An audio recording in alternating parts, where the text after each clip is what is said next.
Superman.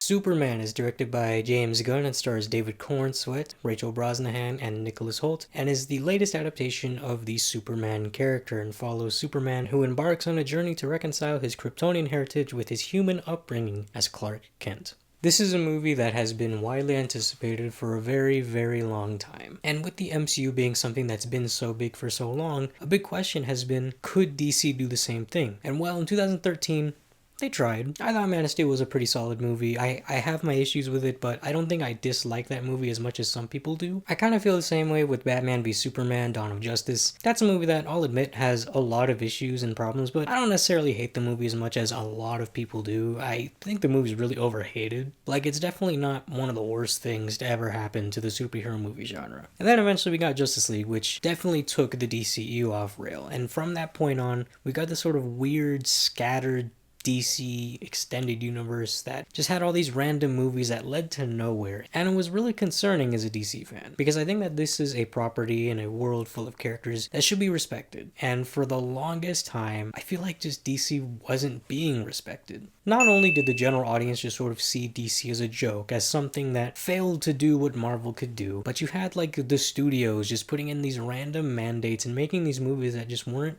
good. There was no care put into a lot of these movies. I can think of a couple exceptions to that rule, but for the most part, a lot of these movies are going to be forgotten. Nobody's going to say that Black Adam is one of their favorite movies of all time. Nobody's going to say that about The Flash, about Birds of Prey, about Wonder Woman 1984. These are all movies that just failed on many different levels. But now the year is 2025, and DC Studios is a thing that exists, and James Gunn of Guardians of the Galaxy fame is the helm to this whole DC universe. And while it did technically begin with Creature Commandos earlier this year, Superman is really the start of this universe. And how did James Gunn do with that? I have a lot of thoughts, and I think I'm going to take my time with this review because this is a movie that just, there's so many different factors in it. What I can say for certainty though is that I loved this movie. If you ask me, I think that this is the best Superman movie by a pretty slim margin. I hold that very first Christopher Reeve film in very high regard, and I think that this movie just sort of is on the same level but edges it out just by a little bit for a couple reasons that I'm going to talk about. I think that for starters, David Cornsweet is the best Superman that we have seen on screen. In my opinion, he gives the best performance for the character that we've seen, and I think that the way that James Gunn writes this character is just ripped straight from the pages. And that phrase, ripped straight from the pages, is going to be something that I sort of repeat throughout this whole review. But going back to David Cornsweet, I think that he was an actor that I wasn't very familiar with. I didn't know much about David Cornsweet. I mean, I was familiar with him through Pearl, but that's really about it. But I think in this role, David Cornsweet really encapsulates what makes Superman tick. He has that sort of Boy Scout charm that a lot of people don't like, but I think that he's able to make that work. And a very big part of that in his performance is sort of his delivery of these dry, humorous lines. Now, don't get me wrong, this movie is not a comedy by any means, but I think that some of the lines that Superman says are things that he would say in the comic book. Things like, "Hey dude, what the hey man?" Like, these are all silly lines that Superman would say with 100% seriousness. In the movie, they're not treated like jokes either, and I think that that's something that just really made this movie work for me. Superman feels silly, but he doesn't feel like a caricature of himself. He feels like somebody that's a little bit nerdy, but is also like the strongest hero that world has. What I said about David Cornsweet honestly applies to a lot of the cast in this movie. I think that in addition to David Cornsweet being the best Superman, I think Rachel Brosnahan is the best Lois Lane we've seen, and I think that Nicholas Hoult is the best Lex Luthor that we've seen. As somebody that reads comics, comic accuracy is more into the characters than it is actually like the stories or panels from the comics. I think that if you could nail down what makes Superman tick on a fundamental level, that means a lot more to me than just adapting a comic one for one. And here James Gunn does that. There are multiple scenes in this movie where I was like, that's exactly what I think comic book Superman would do. If I had to have a gripe with his Superman, I think that he loses his cool a little too often, but I think that that's sort of in line with the arc that he has in this movie. This Superman thinks that he has all the answers, and he's somebody that knows knows that he's powerful, that knows that he's scary, and that can sort of go to his head at points. It felt like, okay, yeah, he's got a lot to learn, and this is a Superman that's only been Superman for 3 years. They established that in the beginning of the movie. This is a pretty early Superman. It reminds me a lot of the Batman. In Matt Reeves' The Batman, the Bruce Wayne there is very moody. He doesn't really take Alfred's opinion into consideration. He's somebody that really only cares for his mission and what he's there to do. And he has a lot to learn. And that's sort of the same thing with Superman here. And I think that this journey that Superman goes on, for the most part, is handled really well. He has an interesting supporting cast consisting of Daily Planet reporters, obviously Lois Lane being one of them. You have the Justice Gang consisting of Green Lantern, Hawkgirl, Mr. Terrific, Metamorpho is in the movie, Ma and Pa Kent, and you may look at that roster of characters and be like, oh, well, that's a lot. And I sort of agree with that sentiment. And while I don't necessarily think that it was a concern on my end that this wouldn't feel like a Superman movie, this would feel like a DCU launch point, that was never something that I thought was going to happen. I always knew that this movie was going to focus solely on Superman and that these characters were going to supplement him. And I think that the way that they're handled in this movie is really well. Now, do I think that they're balanced well? That's a whole other thing. But I want to talk about just what they contribute to the story overall first. Mr. Terrific is easily the standout of this bunch. I think that he is just great. Eddie Gathegi as Mr. Terrific is a character that really does feel like Mr. Terrific from the comics. And I think that I'm going to say that about every character, so just sort of I'll put a counter up here. He's a really strong character, and he's somebody that represents a very core part of Superman's journey here. He's somebody that is so intelligent, that is regarded as one of the most intelligent men on Earth, and he knows he's good at what he does. But that doesn't stop him from helping when he knows that there's something wrong. And I think that every Justice Gang member sort of represents that. Guy Gardner's Green Lantern is a character that I love. I love Justice League International. It's one of my favorite storylines of all time. And again, Nathan Fillion as Guy Gardner, even though he is on like the older side and he's somebody that wasn't a conventional choice for the character in my eyes, really encapsulates that character very well. Every time he opened his mouth, I was like, yeah, that's a Guy Gardner thing to say. He's somebody that is cocky. He's sort of like Mr. Terrific in that he knows that he's strong. He knows that he can protect the world, but he sort of represents the opposite of what Mr. Terrific represents. He's more concerned with himself and his own image than he is about helping the world around him. That's not to say that Guy Gardner's Green Lantern is a bad guy or an anti-hero by any means. He's just somebody that has a huge ego, and that's how Guy Gardner is in the comics. So again, just amazingly adapted from the material. And then you have Hawkgirl, and she's the character that has the least to do. I think that Isabella Merced is a great pick for Hawkgirl. She just doesn't really contribute much to the core themes of the movie. She's somebody that's there, that has cool action scenes, and that's about it. As not to say that it was necessarily a bad thing. When she is on screen, it feels like she's from the comics. They just don't have time to really dive into her character. I sort of have that same sentiment about Metamorpho in the movie now. For those not in the know, Metamorpho has been like a dark horse, like kind of favorite of mine for a long time. He's a character that I don't even think is going to be in like my top 10 or 15 or even 20 characters of all time list. But he's a character that every time he shows up, I'm like, yeah, I really like Metamorpho. And the fact that he's in this movie is amazing.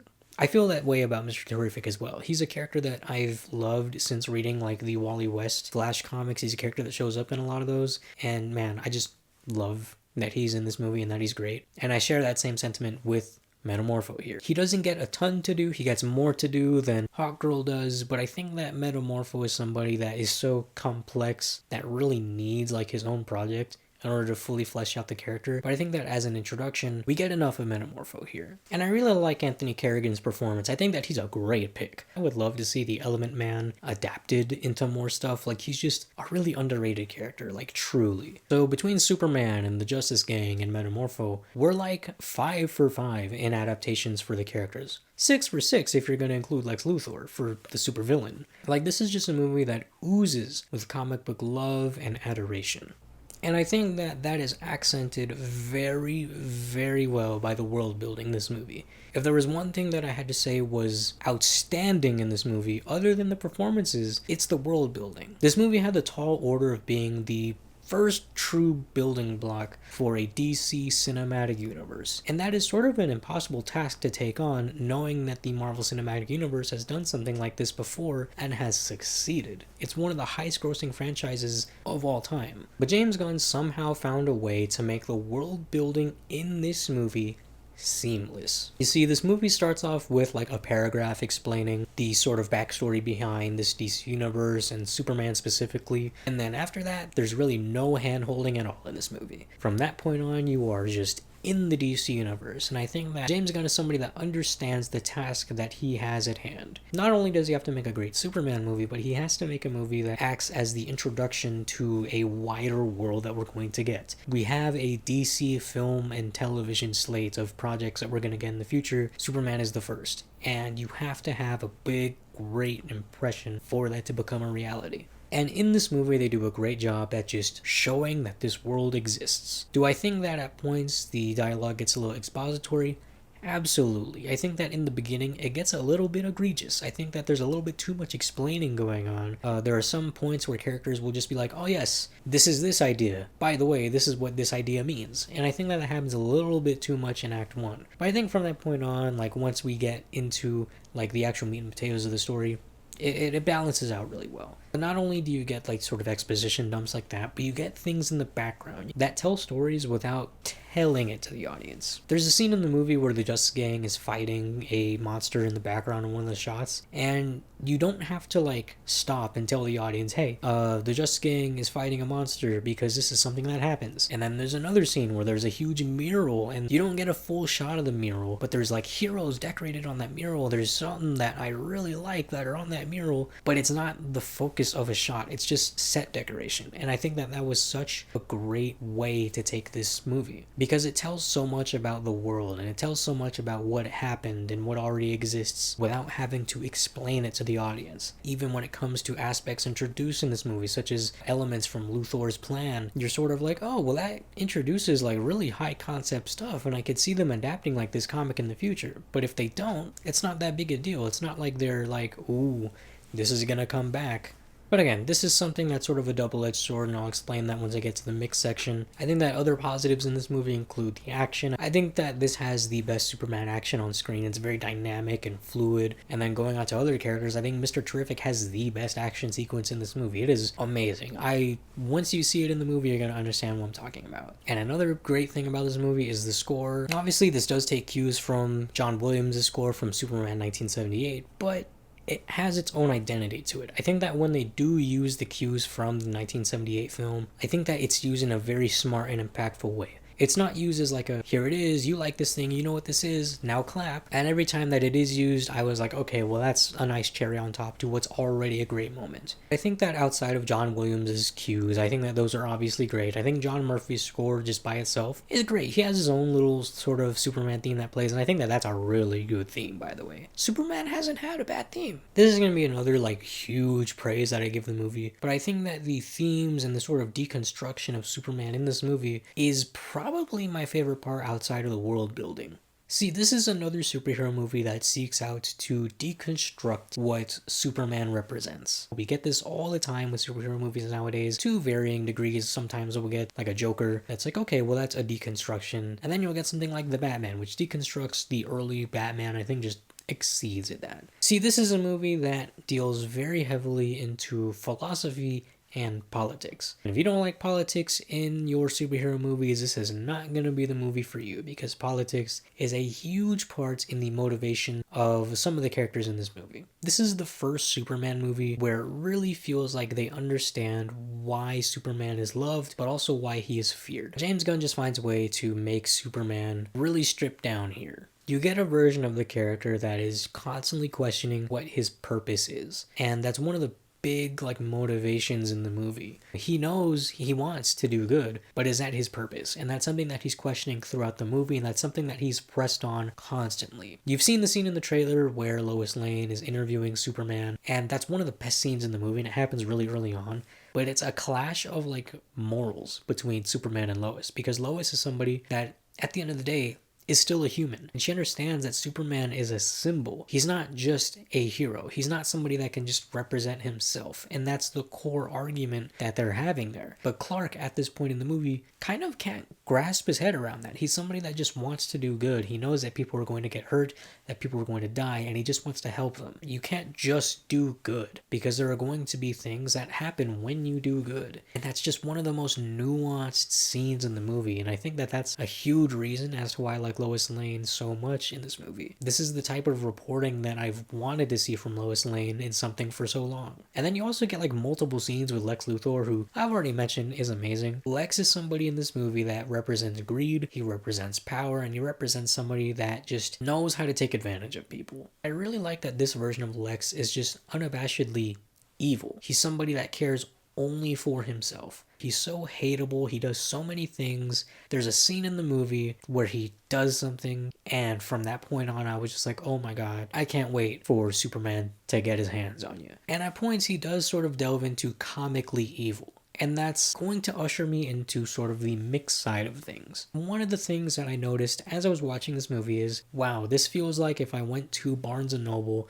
picked up like the first volume of a Superman run, and just read it. It's not going to walk the audience through. It's just going to be like, hey, these are characters that exist. Like Metamorpho is a character that doesn't get a grand introduction in the movie. He just sort of exists and you accept that. And that's something that is really going to test this movie. As a comic book reader, I adored this movie for just how weird and bold it was with the things that it was taking from the comics. And that goes all the way down to the way that the story is told.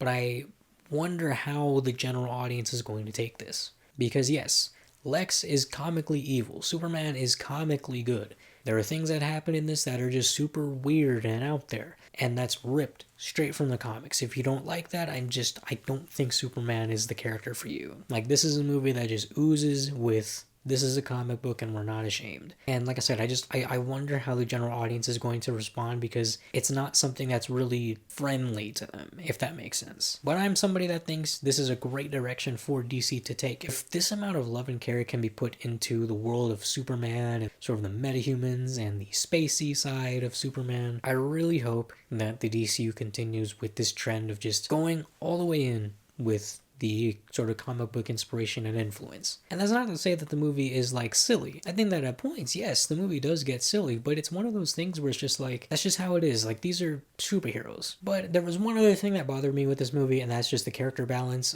I mentioned all the characters earlier that are in this movie, and they're just not balanced super well. I think that there's a lot, and there's not enough time to flesh them out. Metamorpho specifically is a character that I wish we got a little bit more of. Hawkgirl is somebody that I wish we got more of. I think that of the whole supporting cast, other than Lex and Lois, Mr. Terrific is the character we get the most, and I think that that's great.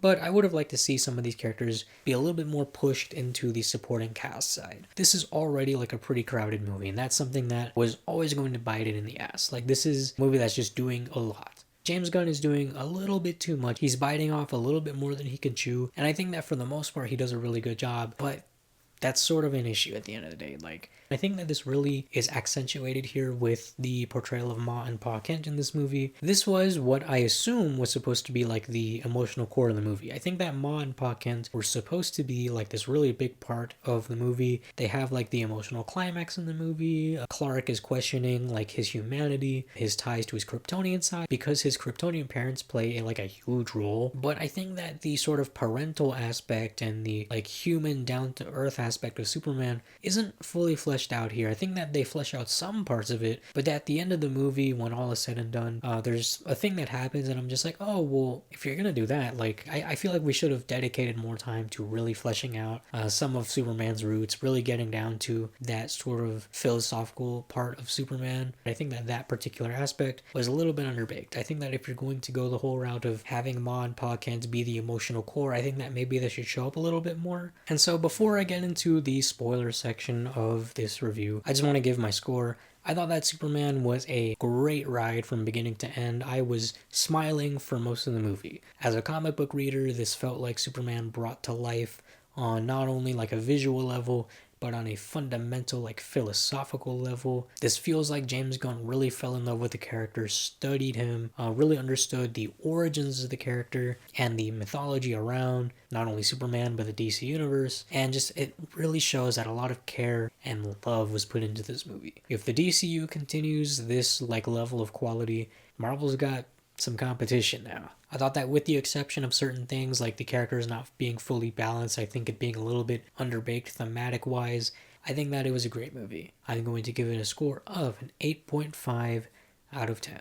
Now again, I'm going to start talking about spoilers, so this is your final warning. If you don't want to get spoiled, click off now. Thank you all for watching, leave a comment. And I do want to talk about the use of cameos in this movie because there are a couple. In the beginning, we get Bradley Cooper as Jor-El, we get John Cena as Peacemaker shows up, and at the very end of the movie, we get Supergirl, played by Millie Alcock. All three of these cameos, I think, work so well, and I think that that was something that I really liked about this movie. Because it didn't seem like he was setting up anything in the future for them. It's not like, oh, here's what we're gonna do in the future. I think that a lot of times when there's a cameo in like a superhero movie, it can be nerd baity. And I think that the closest that we ever got to that was Supergirl at the end of the movie. Because she is getting a movie. She's getting a movie next year, and it's like almost done filming, I think, if it's not already done.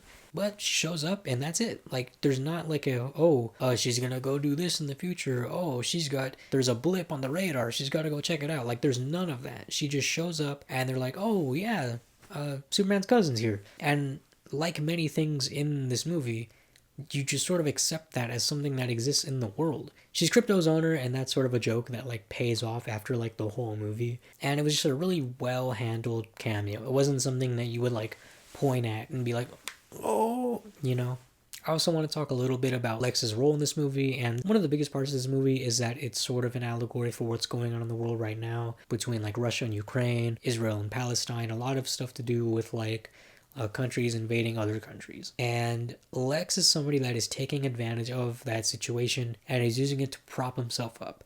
And the way that these conflicts are represented in the story borders on a little bit comical. I think that the president of the fictional country of Moravia in this movie is a little bit too silly for my liking. I think that if he was a little bit more grounded, I think I would have believed this conflict a little bit more. But I think that for the most part, using that as the backdrop for a lot of what's going on with Superman's journey here was so smart because it makes the movie relevant but also timeless. I think that making this movie as political as it was such a smart move because at the end of the day, comics are political. Whether you like it or not, that's just the way they are. And you cannot fight your way out of that. There's no way that you can live in a fantasy world where comic books just aren't political. I think that from the very beginning, if you're familiar with the origins of comic books and what superheroes are and why they dress the way they dress, they're political. Like, just research the origins of the comics if you don't believe me, but I love that the Superman movie wasn't afraid to get political. That being said, I'm really excited to see the future of the DC universe. This makes me more excited to see the DCU than I have ever been. Like, when I saw the slates of like Booster Gold, Batman the Brave and the Bold, Supergirl, I was like, oh, well, that's cool. Like, Booster Gold's my favorite superhero. I cannot wait to see that TV show. But now, knowing that we can get weird in this universe, knowing that we can do things in the movies now that used to be, like, forbidden, like, that just feels so good. Like, I cannot wait to see what, like, for example, Batman is like here, because we're not going to get Robert Pattinson. We're going to get some other new actor as Batman who has, like, Damian Wayne already, and that opens the doors for, like, this mystical side of Batman that we haven't seen on screen before. And that's just such an exciting prospect. Like, it's been so long since I've seen a comic book, like, cinematic universe movie that has gotten me excited to see the future.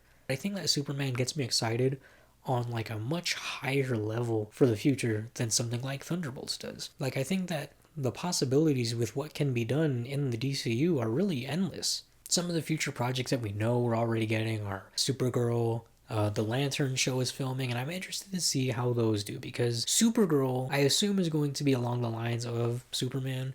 It's directly adapting Woman of Tomorrow, which is a comic that I thought was really good, and I think that they're going to lean into like that magical fantasy part of Supergirl, just like they did with Superman here, but now that, you know, Woman of Tomorrow takes place in like space, they're going to lean heavily into that factor. All that we know of Lantern so far is that like it's a gritty mystery that Jon Stewart and Hal Jordan are in it, and that part of it takes place on Earth. Hopefully that project like doesn't get too grounded and too lost in the sauce. I really hope that they stick to the sort of space opera aspect of the Green Lantern Corps that I think works really well, because I would really hate to see like characters like Kilowog and Kyle Rayner just cut out of the equation because it's just not realistic. And I think that the way that Guy Gardner's represented here just sort of reassured me that we're not going to get that, but like I said, we'll see. Have you seen Superman? If you have, let me know what you think down below. I am so excited to see where the DC Universe goes. For those of you wondering, unfortunately there will not be a review for Fantastic Four First Steps. I'm going to be traveling, so I'll be out of commission when that movie comes out. But you guys will know what I think of Fantastic Four eventually. Thank you guys so much for watching. This was a very long video, I know, but I just had to get so many of these thoughts off of my chest. Thank you for watching. I will see you in the next review.